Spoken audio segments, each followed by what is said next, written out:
Welcome to another exciting episode of the WIZDOM podcast. And this is where we dive into the world of personal growth, self-discovery, and transformation. And I'm your host, Casey Mosby. And today we have a truly inspiring guest with us. She's a multi-passionate creative, a seeker of fundamental truths in life, and a dedicated agent of change with a diverse range of interests, including singing, dancing, which is how I met her, through dance, poetry, travel, permaculture, and even Dungeons and Dragons. She has a unique approach to helping others connect with their inner light. I can also vouch for that, as I've gone through her program, Inner Light Blooming, and it was incredible. So through tools like Zen Meditation and self-inquiry exercises and movement, she empowers individuals to navigate, heal, and intentionally engage with their lives. And her approach is marked by gentleness, compassion, and clarity, creating a safe space for self-exploration. Right, so please welcome Cassidy Richison to the show. Cassidy, it's an absolute pleasure to have you here. Likewise, Casey. Thank you for having me and for such a beautiful introduction. That is so nice. Yeah, for sure. You know, I pulled some of it from your profile on the WIZDOM, on WIZDOM.life platform, but you know, I do think if you're seeking assistance in achieving your goals, clarifying your problems, if you want a non-judgmental ear, accountability in your life, a motivator, like Cassidy is the go-to person to help with that and to ignite a fire in you, as she has done for me. And so, Cass, let's just dive in. Let's talk about, you know, let's do it. Where are you today? Because I know you've been on the move, and what brings you there? Okay, that's always a great question. So, which normally I don't answer. I love keeping some of my life secrets or private, but I love you and I'm so happy to be here, and thank you for the invite. I'm currently in Mexico, isn't it though? But currently I'm in Mexico. I travel between here and the US mostly, but right now I am working on a permaculture project with my roommate Shwen and my partner Omar that we all very much love. And more details on that later, but it's very cool and I love being a part of it. And then beyond that, just learning Spanish and exploring life in a different country, which is really nice. And plus Omar has family here, which is a bonus. And that's kind of what led me here. Yeah. Cool. I love that for you. So how long have you been in the Mexico area? It's been over a year maybe? Yes. Yeah. Cool. It'd be a year. A year since last December, off and on. Nice. Yeah. Awesome. So let's talk about coaching.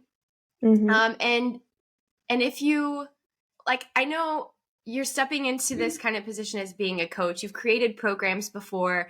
You've been a dance teacher. I think you've taught yoga as well in some aspects. Like, I'm really curious, like, did you always want to be a coach and do this kind of work? Yeah. No, I didn't.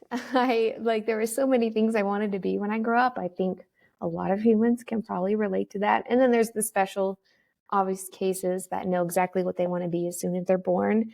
I think I've always wanted to sing and dance. That's always been there. It's always been something that brings me joy. And I feel like my experiences in life just continue to point me in the direction of life coaching. And just more than life coaching, I think that's just the terminology we use for this type of work these days. But really, I just really enjoy being a part of someone's process of creating change, like epic change, small change, change that's visible, or internal change that's like emotional or spiritual. I just really love being part of that process. And so it became absolutely important to me to be a part of this type of work. And yeah, that's kind of what led me here. So everything just kind of pointed in that direction. Wow. I love that.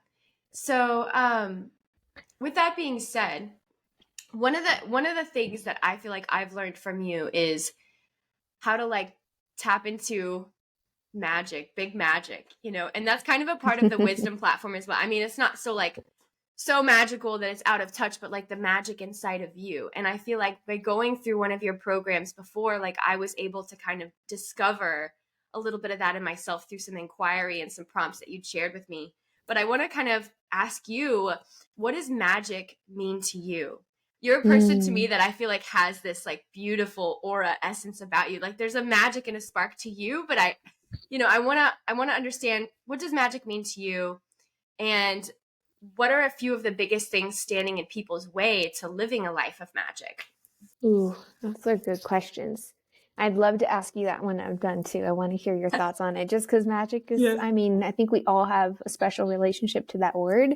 And I think the word itself evokes a very specific feeling. And the only thing I can note is that to me, magic naturally surfaces in moments where we experience awe, in moments where we experience synchronicity, when things just line up perfectly somehow, when things feel so, and this is not the best word, but it's the one that I have right now, which is when things feel so right. They feel so good. But I also feel like mastery carries elements and is a container for a lot of mystery, which is why I love it. And I think it's a huge part of what life is, like the mystery and the magic, the darkness and the awe and the beautiful feelings and the dark feelings. And I think that's what magic means to me. And I'm sure I could expand on that more, but that's what I have for now. And what was the second part of that question? What keeps people from Yeah, what's some experiencing of the magic? biggest things standing in people's way of living a life of magic? I definitely cannot speak for people, most people, but I know in observation of myself and in observation of people that I love and I'm close with or have worked with, I think the distance between knowing or experiencing magic is, one, the perception of what it is, and two, this actually isn't a bullet list, the perception of what it is and the distance between how we feel about ourselves. So I feel like if someone doesn't really know themselves that well, or they feel very disconnected from who they want to be or who they feel like they are, I think the sense of magic can be a little diminished, even though it's always there. And I think the access to witnessing magic is just a moment away, a question away, or a moment away from being able to witness it, as long as we can build that bridge and create a closer connection to ourselves and to our lives and what life actually means to us. Because it's a huge question that we all still try to figure out. I don't know if that answers that question, but I hope it does. I think it does. For me, what resonates the most out of what you said is just building or knowing yourself and the connection that you have with yourself. And that type of self-awareness can help you to tap into what is that magic for you in your own life. And it can be maybe unique to everyone, your own special path, your own unique little piece of the universal puzzle. But and I feel like you're one of the people in my life that I've actually learned how to find, who have taught me, let's say you've taught me how to like find myself through more self-inquiry. I went through your program Inner Life Blooming, and I'd love to talk a little bit about that with you, because that was a process that actually helped me to discover a little bit more about myself and what I want. I feel like I often in my life will hit like roadblocks, or something's like blocking me from creating, or in the self-doubt and the all this icky stuff that kind of gets in the way from us expressing ourselves truthfully and vulnerably and authentically, and in a big way. And like going through that program had really helped me. So I want to talk about, why did you create Inner Life Blooming? What was your intention behind it? Yes, before I answer that question, I'm so curious, like what does magic feel like for you? Yeah, right. Because okay. It's such a powerful word, and I think everyone probably relates to it differently. So I'm curious. Yeah. For me, it is that feeling of, it is more of like a feeling of alignment in a way. The feeling of gratitude. It's just like the higher vibrational, maybe even like bliss, ecstasy states. Like, but it doesn't mean that that's like we're always in those states. Like we do have to have, I guess, the darker moments to appreciate those beautiful things. But I think also magic is the potential of our creative capabilities. Like it's that essence that we have the ability to create. We can co-create with the universe, and magic is just like, I think it's like that creative power in a way I too. love that. You even used yeah, go ahead, please. And I just feel like it's available for everyone to tap into. I think it permeates through all things. It's not always maybe visible, but I think that it is there, and that and it's something that we can tap into and play with. I think a lot of magic comes out in play.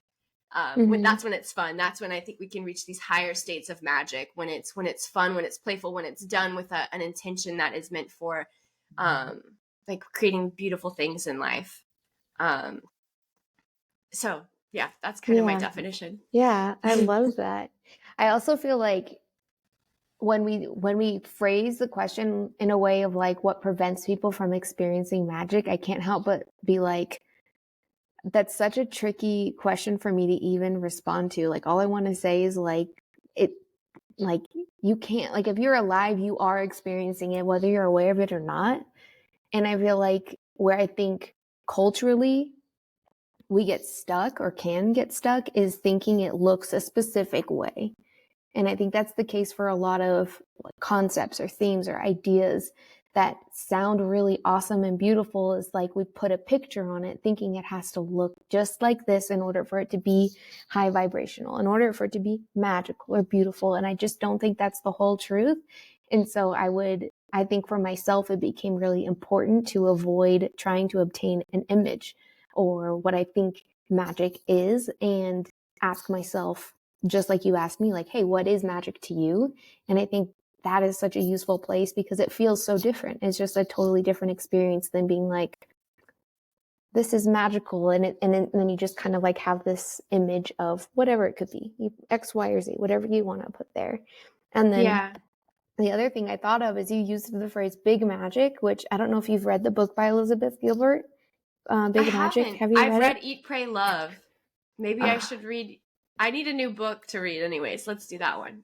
To be Have you fair, read it? I listened to it when I was living in Taos. I listened to this book and I really loved it. And there was a piece of it that I really appreciated, which was her like the way she was explaining the relationship to creativity and imagination, which I do think is a huge component of magic. I mean, what isn't?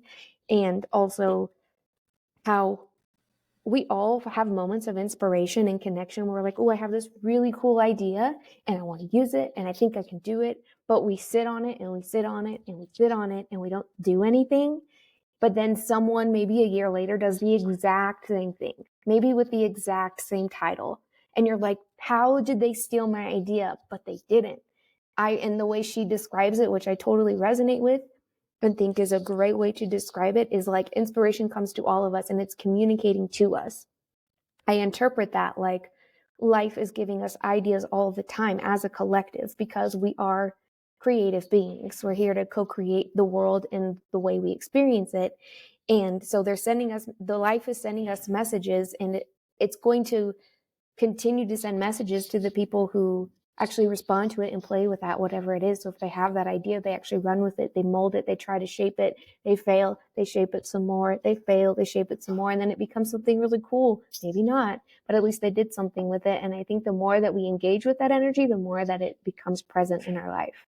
I don't know if you relate to that, but when you said big magic, I couldn't help but think of that and felt like it was kind of poignant to the term. Awesome. Now I'm going to have to put that one on my reading list for sure. I'm curious to check it out. What do you think, like, I guess, gets in the way then between the people who receive these ideas and these desires and they want to do them, but they feel these blocks, they get stuck from doing it, and then someone else goes and then they see them on social media and they're like, wait, they did that. That's what I want to do, but why am I not able, like, what's holding me back? Yeah. That's like, to me, like the first thing that came to my mind was like, well, welcome to being human, welcome to the human experience, because it can feel disappointing if you're like, I really wanted to do this thing and then you see someone else do it. But I think it also, in those moments, it's important for us to just be like, maintain inspiration. You can still do that thing and put your own flavor on it because you still have your own relationship to whatever that is, to whatever that spark was. It's still your own. That's why there's like a bajillion coaches. There's a bajillion teachers of English. There's a bajillion poetry teachers. Like, it's always going to happen as long as we feel connected to the thing that we're inspired by and want to create and want to share. It's okay. I just think that it can be hard. And I know in personal experience as well, and I have my own things that I deal with, this is like the comparison. Like, if someone else is doing it, then, and they're doing really good, like, how can I do it? And how can I do it well compared to that? And then that can create a really interesting self narrative that kind of shuts us down and like keeps us from actually at least trying. And I think that all of us experience that to some degree. I'm not sure. I won't speak for everybody, but I'm pretty, like, at least the people that I have communicated with have shared very similar experiences. Have you? Yeah, I think so. I think that the important thing is that to know that everyone has their own unique way of expressing it and their relationship to whatever it is. Like, if you're, maybe a yoga teacher and there's a lot of other yoga teachers out there, and maybe they're hosting a retreat and you want to do the same thing, and you're like, well, yeah, but the limiting beliefs get in the way of it and the comparison. But that's like taking energy away from you, just putting it into doing it yourself and not caring about how it looks or what other people think about it, but doing it maybe more for in a selfish way, because it's your, your own vision. But we of course can get inspired by other people too. And I think that's a beautiful thing. It's this beautiful co-creative process, but to not get too caught up in what do other people think, or, I don't know. And it's hard. I mean, like I said, there isn't a single person I've talked to that doesn't have, okay, maybe one person I know that doesn't really do that, but they're like a very unique human, or maybe they're just not being honest. I don't know, but I do believe them when they say it. However, like, I think there's this quote that I love using, and I learned from it was, I passed it once on social media from a woman named Karis Melina Brown, who I think you know. And she said, if you feel inspired to create something, you better believe that someone's probably praying for it.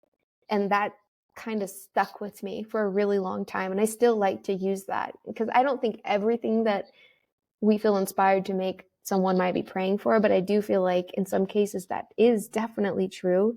And kind of thinking of that and letting go of like how other people think about it, because that is hard. I want people to like the things that I make. I'm like, absolutely, who wouldn't? But I think it helped me to remember that maybe this actually is for somebody, and I just don't know who they are yet. And maybe it's a blessing in disguise. And I think that can be like, I just love that phrase. And I think that can help maybe like overcome that hurdle, is remembering that, one, the process can be a whole lot of fun in creating, even though including the hurdles, like pushing yourself to do something that you really want to do but struggled with, is such a lovely feeling, at least for me. And then detaching oneself from the outcome, I think, can also really help in realizing maybe at some point it's not yours anymore. Like, you're creating it for the sake of creating. Yeah. I think that's beautiful. And it also reminds me of something I came across today, was that your dreams want you to fulfill that as much as you want your dream. So as much as you want the dream, your dream also wants it too. So it's kind of this thing where, like, you're not just doing it for you because you want it. There's other people involved that may need it or that are also wanting it. So it becomes this bigger thing, this bigger force of creation that can work through you, and for who knows you, what for happens. others. Yeah, exactly. But to detach from the outcome of it, I think, is also really helpful. That process of letting go. And I think that, you inspired me a lot by getting into Zen meditation with that. I'd love to learn more about, kind of where you or how you got involved in learning about Zen meditation, how you use it in your own life to help, that process of detaching and letting go from the outcome. If you have any resources or I love Zen helpful meditation, bits. and I am a novice. I'm like such a beginner in my own opinion, and I don't think like I'm no expert on the topic. But I will say Zen meditation changed my life And especially, I was introduced to it in college by my professor, Jason Fuller. Thank you, Jason Fuller. Always shout out to him because he helped me so much. And I was actually addicted to something at that time in my life. And then I was like, all right, enough of this nonsense. And I took this winter term it was just called meditation. So I took it and I practiced it very diligently, and it changed me in ways that I didn't understand could change me. And it wasn't like I'm like amazing and better. It was just like a really subtle experience that worked its way in, that I feel like provided me with a sense of clarity that is super necessary in making any choice in my life. And I think that whenever I need to make choices, or whenever I need to find clarity or seek clarity, there's a couple things I do. And Zen meditation is absolutely number one on that list. And the other one is finding time in nature, finding time in the natural world, and just sitting there for a while, like a sit spot, and just being for a little bit and observing, and maybe even revisiting that same spot every day for a period of time to be reminded of the fundamental truths that exist for our ecosystem, for the natural world, as well as the human experience. But Zen meditation is an awesome practice. I think the books that got me started were Zen Mind, A Beginner's Mind, and The Journey of Awakening by Ram Dass, as well as yoga. I actually found meditation before I found yoga, but I learned that when I learned that meditation was a huge part of it, and like the core and the center of it, it really inspired my love for that practice. And I think there's an infinite amount of resources out there, but if anybody wanted to start, Zen Mind, Beginner's Mind is a great place to be. It's just, I think it's the philosophy I carry with me, and that I just like to bring forward as much as I can whenever I get, muddled or confused. Did that answer your question? Yeah, definitely. Okay, good. Thanks. Yeah. Yeah. I'm gonna have to. The reading list is getting long, Cass, but I love it. These are such excellent resources. I think I'm excited to dive into them, and I hope people listening also take an opportunity to further their growth by checking out some really amazing resources that you're mentioning. If anyone feels inspired, they're good stuff. I don't remember so much from the Journey of Awakening, but I remember there were a few passages on the ego that I appreciated that I didn't find in like the social media world and the social media representation of spirituality. And I really appreciated like older books that the Journey of the Awakening isn't that old of a book, but I do appreciate its approach and perspective on that kind of stuff. Mm. Yeah. Zen Mind, Beginner's Mind is the best though. It's simple. It's a short read, and it's like, okay, this I can work with. Awesome. Yeah. All right. So I want to dive into the next question that I have. I have a list of questions here for you. I was prepared for this podcast this time. Let's do it.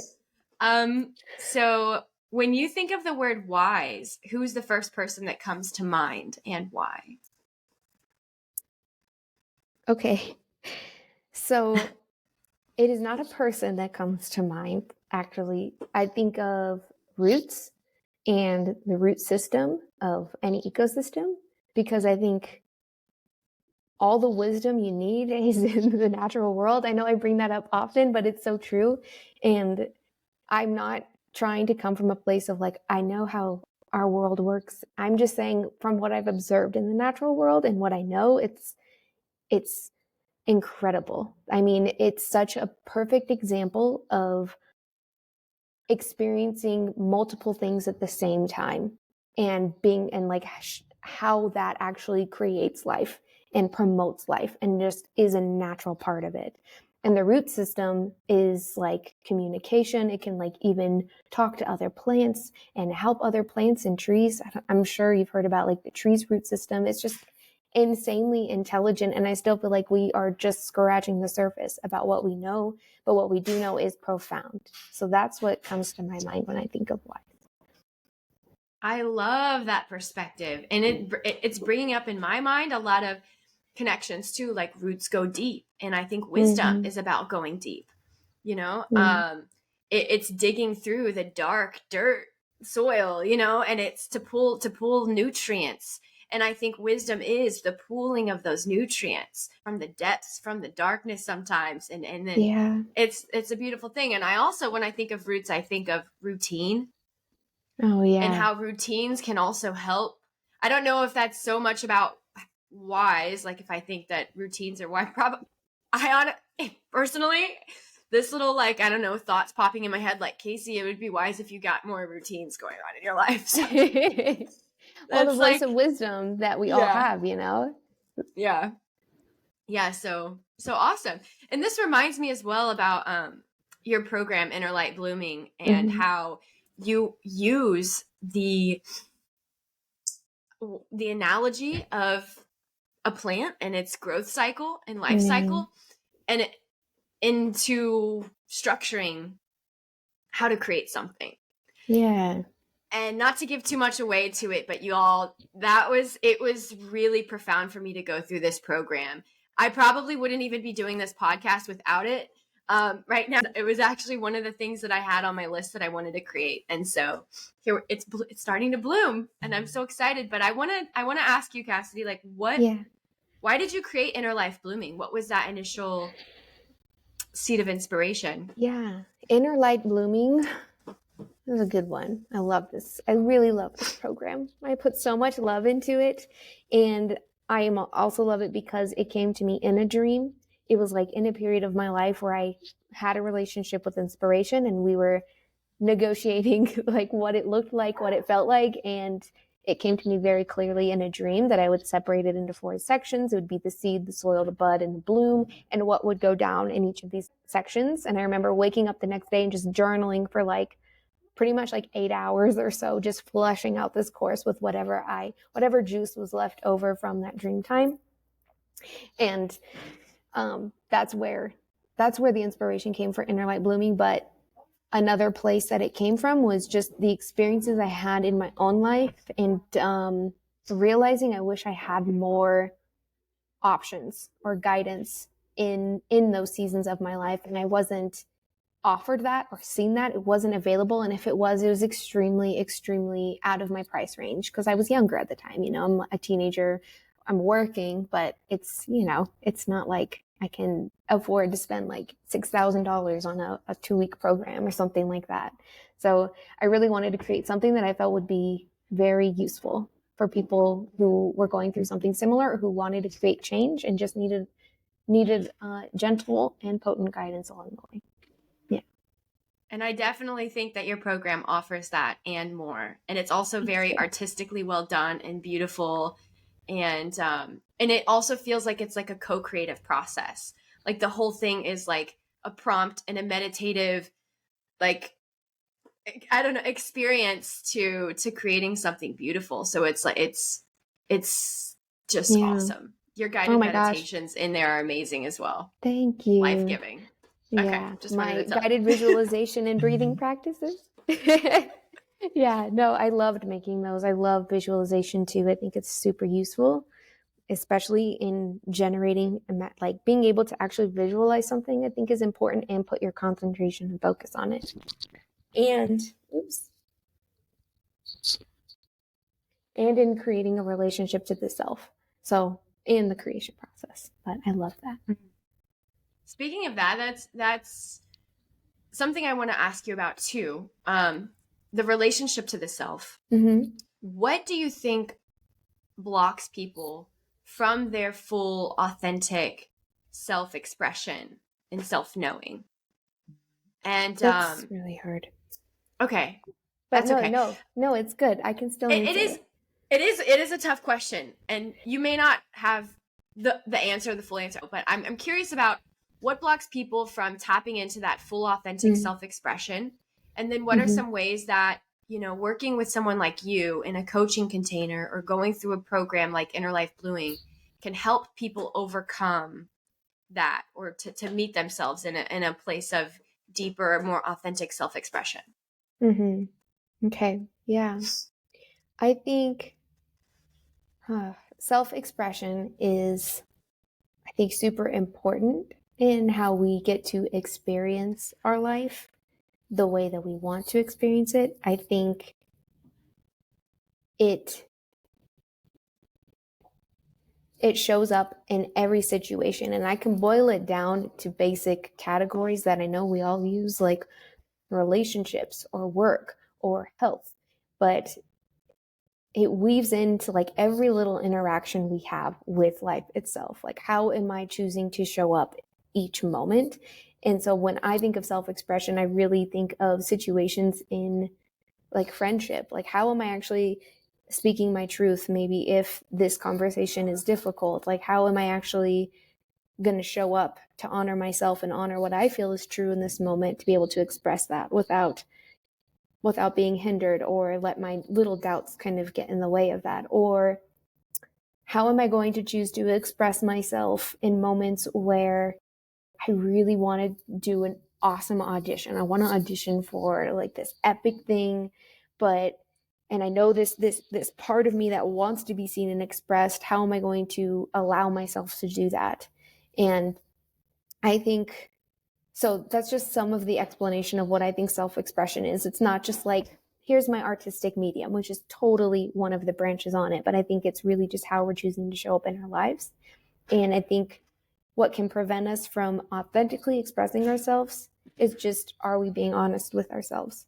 Are we being honest? And then are we making courageous action, taking courageous action to do the things that we know is honest and honoring ourselves in that moment? And I think that's really hard. And I still work on that. And I probably will work on that till the day that I die.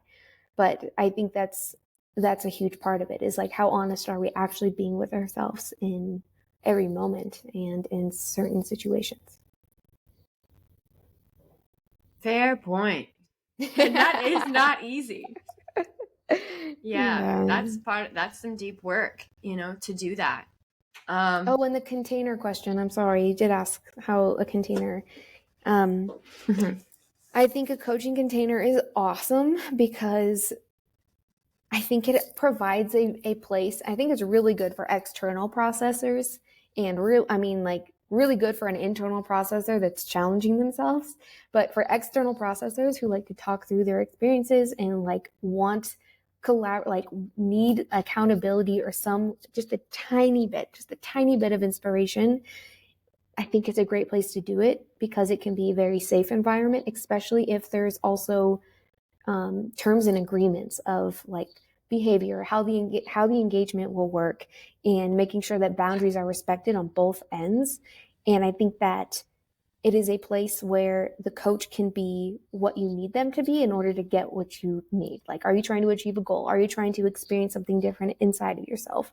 And I think as long as there's a really good mutual agreement and respect, it's a very safe, inspiring place and container for people to transform. And I love that place. And it is a little different than therapy, because I've been to therapy and have amazing things to say about it when it's a very well-trained therapist, which takes years of schooling, but it's a little bit different. I feel like a coach gets a little more, has more licensing to get more engaged. Like, they're going to help you work through a problem. They're more in it with you. And that they're, hi, Coqui Bear. This is Coca. Aw. Hi, Coca. Cute. Yeah, she recently got injured, and so we've been pampering her inside. But okay. But with therapy, I know, and what I loved about those sessions, besides like a very clear like contract of boundaries, is that it was a space for me to process myself, and the therapist provided a safe container for that. And I feel like the coach does that, but also can actually give you steps and actions and be more involved in how they might want to help you get to the point where you're trying to get from point A to point B. Yeah, I totally agree with that. I think a lot of therapists is like, there's a lot of focus on past and healing past traumas. And while all that's important, like a coach can also is more geared towards like, okay, how are we setting goals and achieving and taking action and keeping you accountable to do those kinds of things, at least in my experience, which is super helpful. And I'm definitely an external processor, so I love to like talk it out. Me too. Partly the reason why I wanted to do a podcast in the first place. It's like another place where we can just kind of talk about these ideas and learn and grow from each other. And I've had multiple therapists and coaches as well, and I always find that the coaching for me is really helpful and practical to get to up leveling, Yeah. to get to that next step. Yeah. And a disclaimer, and a really important one, is not saying that coaching sessions are a great place to help achieve goals. And it doesn't matter where those goals lie in your life, internally or externally, but therapy is so essential, especially if you are working through past traumas and triggers. There are incredibly well-trained therapists out there that can do wonders. But I think that, and so I just want to make sure that people know that that is such an important avenue to take if you feel like you're in that kind of position. Mm-hmm. Yeah. And I would add to that, something that I learned, and I have a degree in psychology. I learned this while I was going through school there, is that you don't have to settle for the first therapist that you get. It's kind of like dating, it's just because you met with one doesn't mean that that's your forever person, it's worth kind of trying different ones out, seeing if there feels like there's a therapeutic alliance or not, seeing if there's good chemistry there, because that can also be really helpful just in general. So, Absolutely. I'm still doing therapy and coaching. I'm exploring 3 different ones right now. And while that does take a lot of time and I'm probably going to drop 2 of them, I'm still exploring, because each one of them brings something unique to the table that's helping me see myself in a different way, in a different perspective, giving me unique insights that I wouldn't have had otherwise, trying to get through this crazy life solo. So, I have so much gratitude for, there's only 2 therapists like that. I have so much gratitude for. They helped me so much in my life. Yeah. Awesome. Yeah. So that was one of my questions that I wanted to ask you, is who has been your most important mentor or coach or therapist for you, someone that's really helped you in your life, in your journey? I don't think I have a mentor. I have people who have deeply inspired me, and I have situations that have shaped me and inspired me. And I would say where I like to draw a lot of my practices or wisdom or whatever you want to call it, my inspiration, is from the natural world, which I know I've already mentioned. But there's also some people that I feel like are so incredibly awesome. There's a friend of mine named Elvira, and I think she's a very wonderful woman and can do amazing. She showed me what's possible in the world of energy and healing, and the ability to heal oneself with the power of perspective as well as nutrition. And I have so much tremendous gratitude for her. She's taught me a lot in my life. And there's a couple books I've read that have shaped me and changed me forever. All of my friends, close friendships that I've had, just conversations, and I'm sure you probably experienced this too, where it's you just share a couple conversations that just kind of shape you or change you or help you see the world differently. And so my gratitude has to go out to all of those interactions too, and a couple professors. So sorry, I know I don't have a single mentor, but and really good friends. Yeah, just friends that I feel like some of the best healing ever is singing, for sure, dancing, obviously, but conversations with friends that are genuinely interested and just seem to ask the right questions and care about how you are in your world with little to no expectation or need for anything in return. And I feel like I can count on one hand the amount of friends I have that I feel a sense of unconditional love from, or at least a close experience of that. And so I'm always grateful for those too. Yeah. What about you? Oh, it sounds to me like life is your mentor.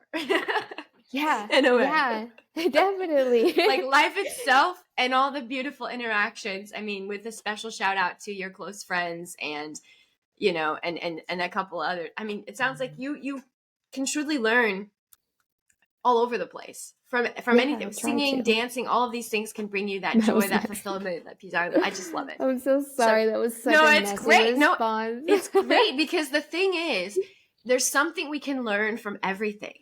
Whether it doesn't have to be, a highly ranked professor at some prestigious university to make it worth learning from. It can be that person that you meet who's on the other side of the register at the grocery store and they say something to you that just deeply, inspires you, and it's just a moment, and it's a quick fleeting moment, but there can be something that can be learned from anyone.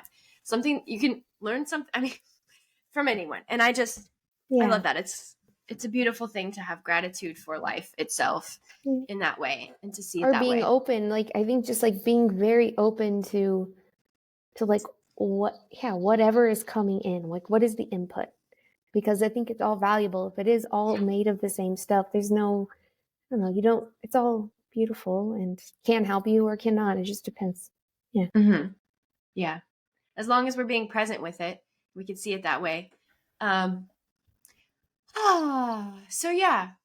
I mean, you've been a great mentor to me. Well, thank you, Casey. I'll say that much. I love that. In your own way. Like, I love you. Okay. I love you too, Casey. And I would say, and one question likewise, I learned so much from you in our interactions. Absolutely. Yeah. And you taught me how to dance, which I'm grateful for. Oh, yeah, that was fun. She did that time at Cassidy. She was a ballroom dance teacher. And, but you also taught me how to, what's that? Shuffle dance. That's more fun. Oh my gosh. I forgot I taught you how to do that. I love it. It's awesome. Oh man. Yeah, that's a really fun one. So let's see here. I did have a question about what is the book that you've given most as a gift? I know we've talked about a lot of different books. Do you have like an all-time favorite one that you think is crucial that everyone should read? Well, yes, but also I feel like I'm not the most well-read person in the world. I just happen to have a very good relationship with a select few books. But A Woman's Worth by Marianne Williamson, just literally speaking, is the book I've gifted the most. Mm-hmm. And I've bought multiple versions and just like had it, because I like to keep a copy to reflect on, and then I like to hand it out.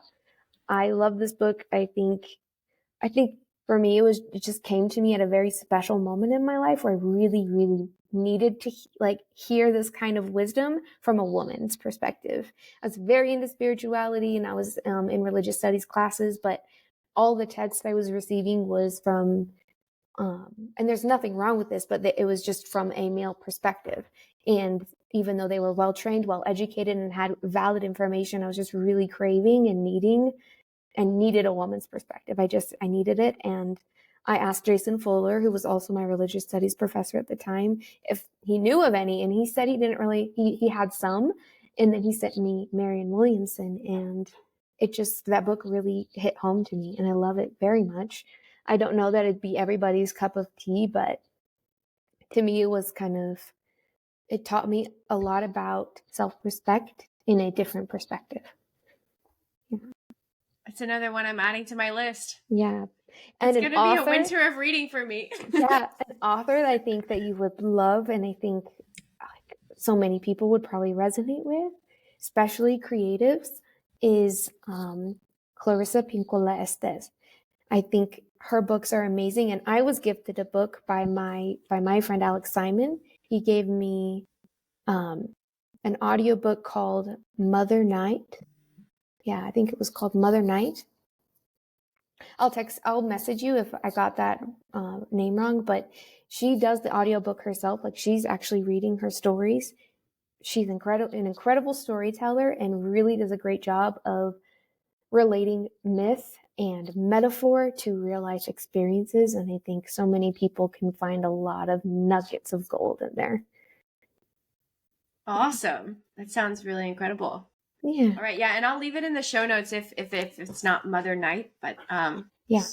Okay, cool. That's great. And what about you, Casey? I know you read a lot. I do. Like, check out my bookshelf right now. This is just one of my mini bookshelves. I honestly have a dream that I want to have like a huge library in the future with like all the best books. I just love libraries. I love books. It's my safe space. And these are some good ones. Honestly, the Kabbalion was pretty interesting. I was reading a lot of Abraham Hicks. That's always gets me in a good high vibe. Oh, yeah, she's good at that. Recently, I've been studying a lot about traditional Chinese medicine and functional nutrition. Cool. And so I've been learning about Chinese herbs and how they can help heal like our organs, our kidneys, and give us a Yes. lot more vitality in a world where today's modern society is so harsh on our adrenals and just go, go, go. And a lot of these herbs have the power to improve our immunity and boost just our vitality and support our organs in a way where just the American diet definitely does not. So, Yeah. So I've been enjoying this. Wait, This is open a page. Open to a random page. Maybe it'll open to a cool herb. ginseng. Ginseng is honestly something. It's great for everyone. I'll tell you this: the way that ginseng looks, it looks like a human body, kind of. And that's because it's good for the whole body. It's especially good for people who are a little bit older. Like basically all people who are starting to age, they should take ginseng in the later years in life, like 50 years plus, because it's just going to support general well-being. It's good for like all the organs. It's like a one-stop shop to go to just like increase your overall health. It's an adaptogen, so it kind of knows what it needs to do to help heal your own body. It communicates with your body in a very special way where it'll go in and like that's so cool and do its own magic. So it is magical. Ginseng is like magical, but you have to be careful about where you source it. You want to source a very good, high quality ginseng. There's lots of different ginsengs. Or grow it if you can. Or if you're in the climate that can grow it, that is ideal. Yeah. I just got gifted comfrey, which I'm so excited to grow. I got introduced to it when my mom broke all of her bones. And so we were putting some comfrey salve on her and she was healing very, very quickly. Yeah. Yeah, comfrey. I just gifted a friend comfrey the other day. I got this salve from Tweefontein Herb Farm. It's my favorite place to get like salves, and they put comfrey in their salves, and it's so good for like pain and for healing. And my friend like twisted his ankle, and so I was like, take this. It's gonna help. You know, you might not notice it immediately, but after a week, like it should really help. Yeah. So awesome. What else are you reading? What else? One last one. I just finished reading Karma Yoga by Sadhguru, which was a really great book. I think Sadhguru is pretty wise, honestly, in the way that he describes wisdom. In that book, actually, I learned about his perspective of wisdom based on like the yogic tradition. Is that wisdom is is everything that's not memory, which I thought was a really interesting take. So like cool. Basically, there's knowledge and there's wisdom. A lot of what we are, our DNA, our body, our innate responses to things like is geared by memory, our cellular memory, our genetic code. That's all memory. Everything that we learn in school, we're trying to memorize it. It's all memory. And he says that's knowledge. That's not wisdom. Wisdom is the stuff that is that new, fresh, downloading insight, inspiration that comes from like this more etherical, like divine place. That it's not memory. It's not trying to remember something. It's this whatever else is left. If that makes sense. It's a lot. For me, it was like a total perspective shift because and I've heard from different places, like maybe wisdom is more like your experience, but that experience is actually memory and knowledge. His take was something different. It's the wisdom is coming from this higher spiritual plane. And when you're able to kind of like channel that down or raise your own spirit or energies up to meet that. And there's processes and techniques in yoga to basically get your body in a place as a vessel to receive that kind of wisdom. Much like maybe you received inner light blooming in a dream. It's never been created before, it's something new. And maybe that is wisdom, because it's not coming from a memory. It's actually coming from this new spark of creative inspiration. Wow, so, I really love that. But there's a lot more to that book. Karma Yoga. Yeah, Sadhguru. That's a really beautiful perspective of wisdom. I love that. Yeah, me too. Yeah. I think knowledge can get us caught up in a lot of, and I think what's interesting about that, what it reminds me of is how, like when we're trying to transform something or change something, you kind of need to kind of deconstruct all of that old stuff, the knowledge, the memories, whatever you've carried with you, your sense of identity, and kind of let it die in order for something else to be born anew.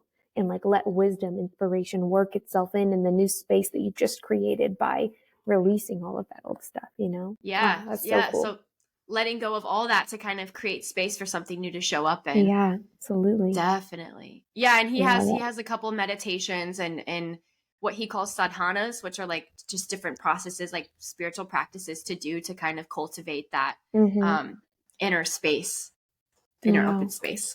Super cool. Yeah. Thanks, Casey. Yeah. Thank you, Cass. Always great information and wisdom. Yeah. So, let's do this. I don't know how, we've got some more time. I want to ask you, what advice would you give your 20-year-old self? And please place where you were at that time and what you were doing. Okay. 20-year-old self. How old was I? I was in college. Yeah. Give me a second. I have to think about this. And that for you, that's about, I don't know how old you are now exactly. I don't mean to, is 10 years ago-ish? Yeah. Give or take? Decade. Okay. Cool. Yeah. Let's see.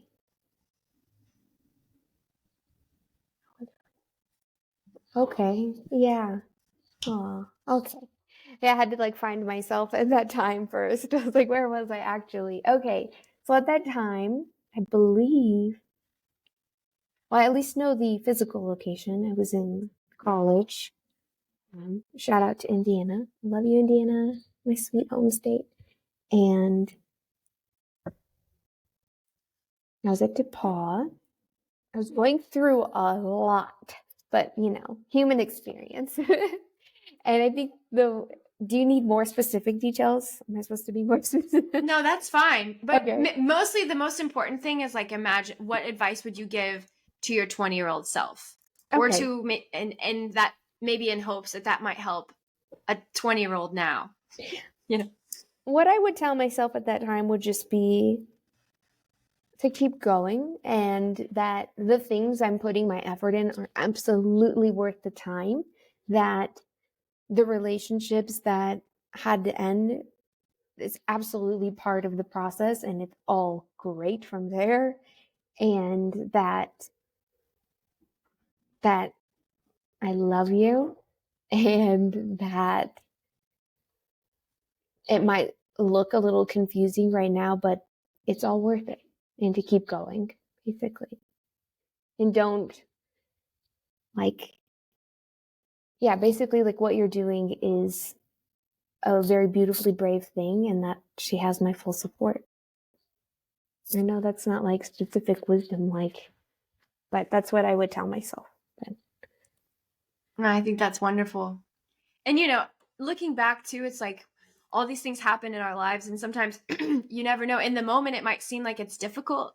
Like what you're going through is really painful and hard, but you never know how that might actually turn out to be a beautiful thing. And that because it was happening in that way, it was actually protecting you somehow in the future, or creating and cultivating something for you that will come into play later on in your life, that will make it really worth it, and you'll understand later on why you were going through all that.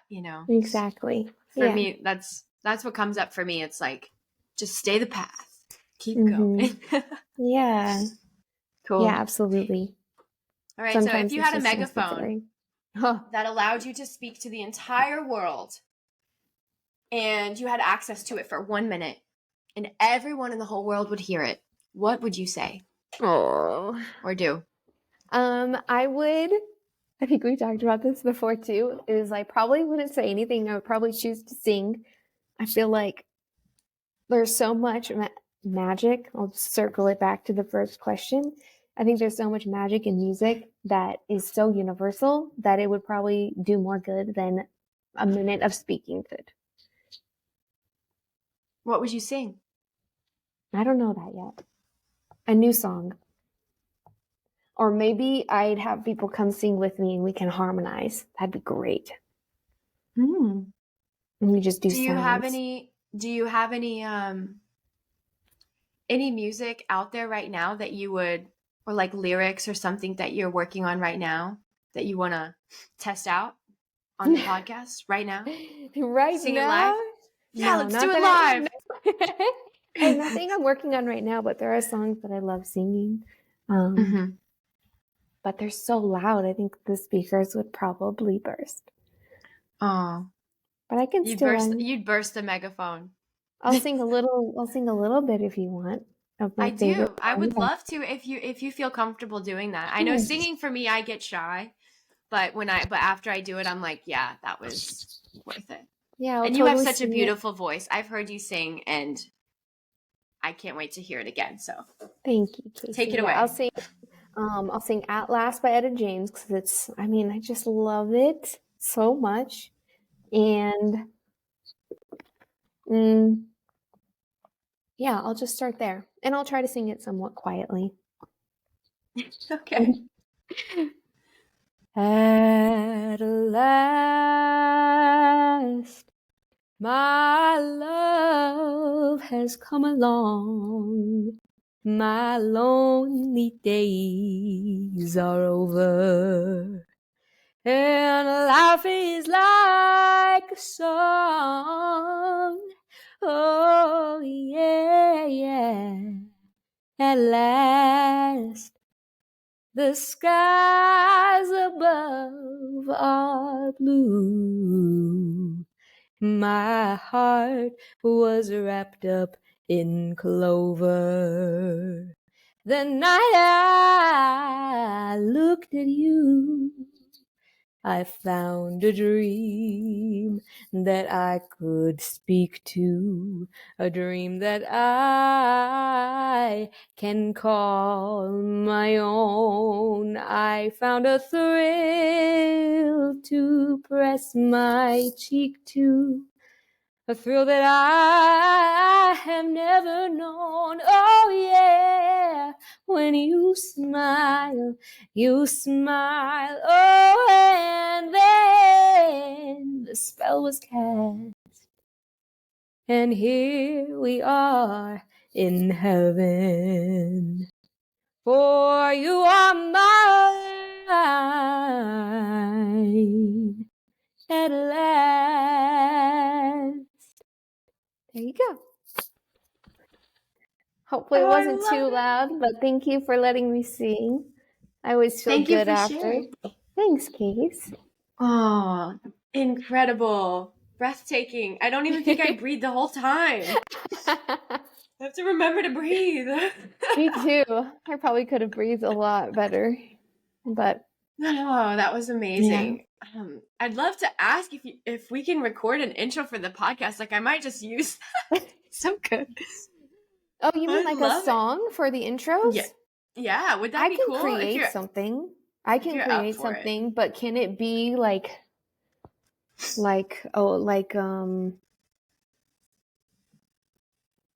I don't know. like we maybe can talk in about January? Okay. Yeah. No pressure. There's no pressure. Okay. I can also. But I love producing. You have such an incredible voice, Cassidy. Thank you, Casey. Thank you. You make my little heart sing. That makes me so happy. I know not everybody likes it. I've heard from many, even close friends who don't like it. So I really appreciate it when I find people who enjoy it.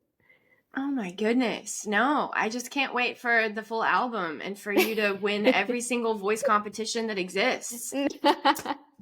Because it's already done. That's how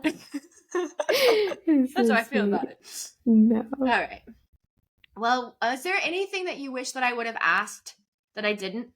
No, Casey, I think your questions were perfect. Okay. I mean, I know that you're also on the WIZDOM platform, and I want to ask you some questions one of these days. Maybe we'll have to switch spots just for a day, just so people can see what you have, because it's a lot and it's beautiful. I mean, I know you have so many skills that are so cool, and I'm like, heck yeah, like astrology, your nutrition. Would you consider yourself as a nutritionist or nutrition coach? I'm a functional nutrition health coach. Yeah. I'm not a nutritionist, but I have studied for, deep dove for about a year and a half into, alternative nutrition, traditional Chinese medicine being the foundation of that, which is a different perspective than you'll find in the Mm-hmm. Western medical Course. nutrition Which it all has its courses place, and stuff. but It yes, does. This is more like Eastern medicine and truly working with like plant medicine and yeah. I love But that. and Yes. elements to working with a lot of it is based off of, and I think you'd love this, is nature, just how you kind of are inspired by nature and use that in creation. Like traditional Chinese medicine very much uses the elements, and everybody has like a, you know, a main like elemental type that they are, and once you can, and trying to balance those elements within us is basically the main point, whereas Western nutrition doesn't really account for any of that at all. So yeah, I get little sneak peeks because Omar's dad is an acupuncturist and he's done it like 30 years maybe. So yeah, I get to learn a little bit from him and it's really cool, but I would love to learn more. I can't wait. awesome. Yeah, All right, thanks well, again, we can do a Casey. version 2. Yeah. Now, where can listeners find you online outside? I mean, you're on the WIZDOM platform, obviously. They can do the quiz to get matched with you. I think they can also just search you straight up on the WIZDOM.life platform. But where else can they find you and connect if they want to? I'm so bad at putting myself out there online, but my website is live. That is an option. And if you contact me through email in that way, that's really good. If people want my phone number, I can give it to you. Signal would probably be better, using Signal, the app. And yeah, I'm pretty much non-existent on social media. Like I haven't posted in forever. But I would say my website, exploringinnerlight.com, is where you can find more about the course and a little bit about me, just a little bit. And if you're interested in learning more or having a session with me, please reach out. I will leave my number for Casey to leave in the texts drop below, totally. whatever. And in the show notes. But I would only use Signal, so make sure that you use that app. And you can book a session with Cassidy for free on the WIZDOM platform, an initial intro session. Yeah. And that's probably the best way, actually. Yeah, so you can go to WIZDOM.life and book a call with Cassidy, especially if you're ready to embark on a journey of self-discovery, self-expression, transformation. Cassidy is the guide you've been searching for all of that, to live courageously and connect with the potential that's alive within you. That's what you've all helped me words with. And it's super important, but basically, like, I really do love working with people who are trying to create change in their life in any capacity. And if you want some accountability, and if you need that flavored extra spicy, or if you need that flavored very gentle, I can do it all. I would love I'd love to be a collaborator on that experience. Epic. All right. If you guys enjoyed this episode or learned something helpful, please like it, share it, and subscribe. And thanks for tuning in with us. Yay. Thank you, Casey. Yay. Thank you, WIZDOM. Thank you, Cassidy. Woo! All right. Thanks. Mm-hmm. Bye. Bye.